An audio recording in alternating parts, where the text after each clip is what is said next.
So for this week on Homemade Healthy, what we're going to be doing today is actually a delicious baked potato soup.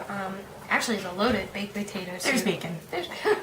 There's bacon. Get excited. Real, actual pork bacon from a pig. So, while the weather is still fluctuating and being hot and cold, we're going to revel in the coldness for like 5 seconds and really enjoy this soup. And I think for a side, we're also doing just a pretty tasty salad, like a light salad that almost has a, don't want to get cliche, it almost has a taste of spring coming, you know? You got like the hearty soup and the light salad, nice little mix, you know? We're getting there. We got so cheesy. We can be poetic. Okay, so what are we going to be using today? Today we have a lot of awesome ingredients. We have bacon and cheese, which is going to top our soup as long as scallions. We have some organic milk. We have fat-free half and half, some chicken broth, some just standard russet baking potatoes. We chopped about 1/4 to 1/2 cup of onions. You can mix some shallots in there if you want. We have some light sour cream and just a little bit of olive oil. So it's actually a pretty simple recipe. Mm-hmm. There's not a lot of steps and there's not a lot of ingredients, but it's going to be pretty tasty. So okay, so what do we have going on? Because I'm sure you can hear the crackling. Yes. And what we just did is we started by just boiling our potatoes. I just quartered them, you know, into like 4 chunks so it boils a little faster. I didn't peel all the skin off. I left a little bit on, but however your preference is, go for that. And just boil them until they're soft but not like mushy. Okay. Just to get them. You can't put a potato in the soup without boiling it. It won't You'll be eating a hard potato and it'll be really gross. And then we also just started cooking our bacon as well. Right, so once you guys get that all started, then you can start on the next step, which we will show you coming next. Okay, to start our soup, first we're going to cook some onions and garlic until the onions turn clear. And we're just going to do about 2 teaspoons of olive oil. And this is the same pot you were going to cook your soup in.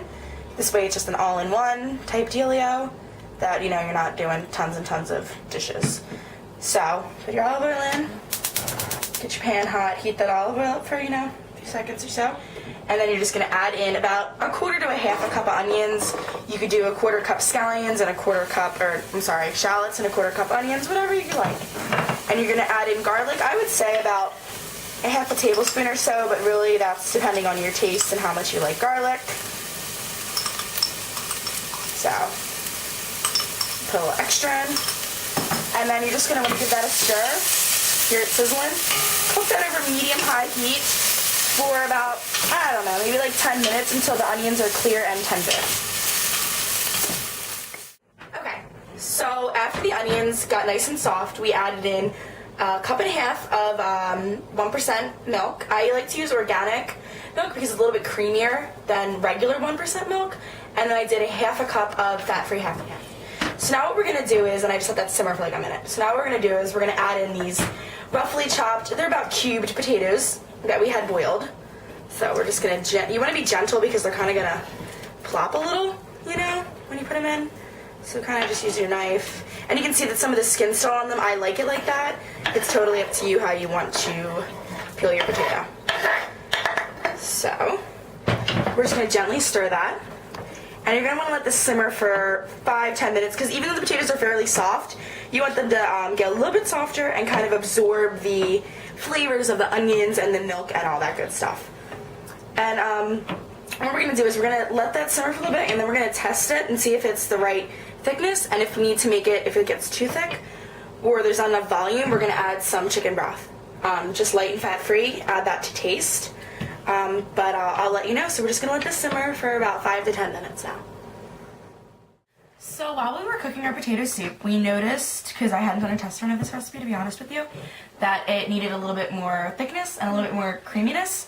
So what we did was we added about 1 tablespoon of Wondra, which is basically a superfine flour that really works as a good thickening agent. I think I might have used it before. Yeah, we definitely on the show. So yeah, and then I added, instead of putting the cheese on top like I had originally planned, we mixed it in. So we did a cup of just reduced fat cheddar cheese, shredded, whatever kind of cheese you like, mixed it in, and it really made it, that gave it that perfect flavor. You can't really put in butter. Right, that's the whole issue, is that it normally has butter is like going to be your start. You're going to put like a stick of butter in this.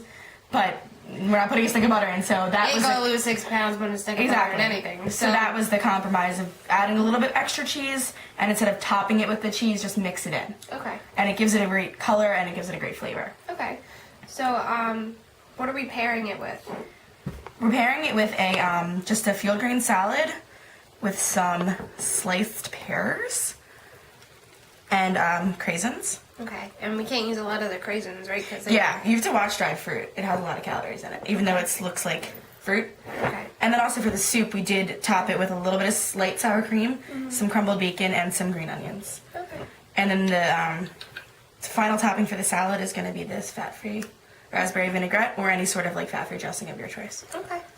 So basically, what we have here is a really, really healthy version of the soup and salad. The cool thing about baked potato soup or loaded baked potato soup is that it's really filling. So you're not going to have to consume a lot of it, Right. and yet you're still going to be satisfied because it has bacon, man. It has bacon in it. So that's pretty much it for this week, and we will see you next week.